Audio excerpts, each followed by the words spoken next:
Welcome to lesson 9.2 on multiplying polynomials. We have a very simple, straightforward, essential question and a short vocabulary list.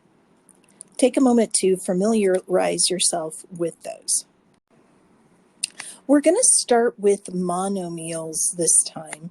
So to multiply monomials together, you're going to notice that this is very familiar. In our unit number 7, we were multiplying values together with exponents, and it's going to be the exact same thing.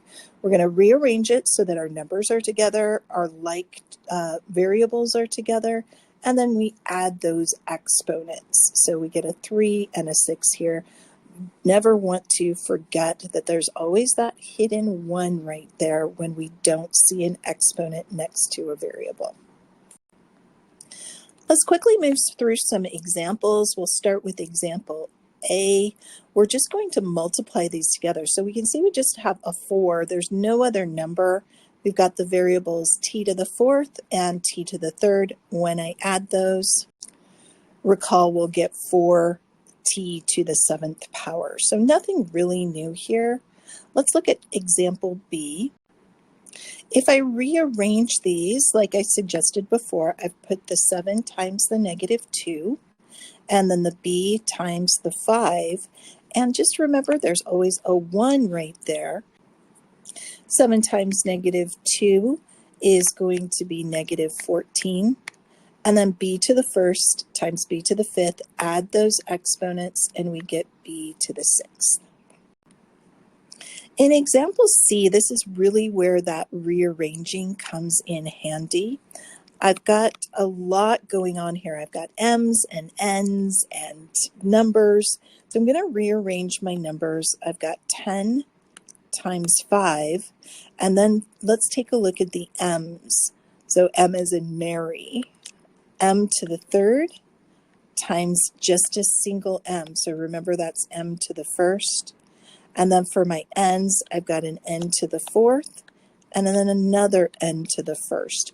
So multiply each like variable or constants together. Multiplying my numbers together first, I get 50, 10 times 5, m cubed, and I don't need those multiplication marks anymore because these are just variables.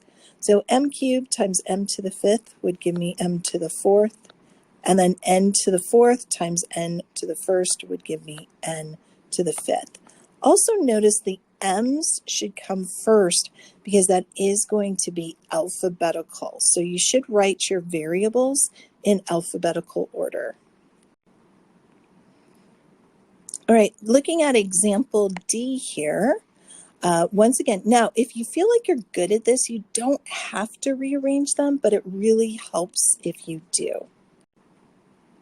So you can see with this one, after I rearrange it, I only have the 1x squared, and I only have the 1z squared, but I do have 2 y's that I'll need to multiply together. 6 times 3 is 18. X squared is just going to stay x squared. Y to the 4th times y to the 3rd is y to the 7th.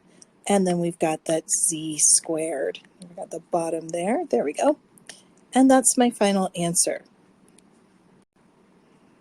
All right, now for this next one, it's going to ask you to use a calculator. But what I'm going to do first is I'm going to write this as 6 to the 6th.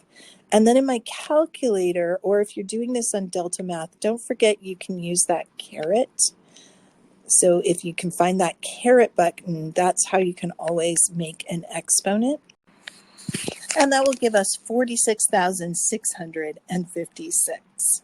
And finally, this last one is tricky. This one I've just really put together to make you think a little bit. So don't forget, we've got r to the 1st times r squared times r to the x. Now remember, we add the exponents, so 1 plus 2, so we're going to add all those exponents. 1 plus 2 is 3, but since I don't know what x is, I'm actually going to have a variable as an exponent, so that's something a little bit different. This feels like a good place to take a break, so we're going to start a second video on how to multiply monomials to binomials.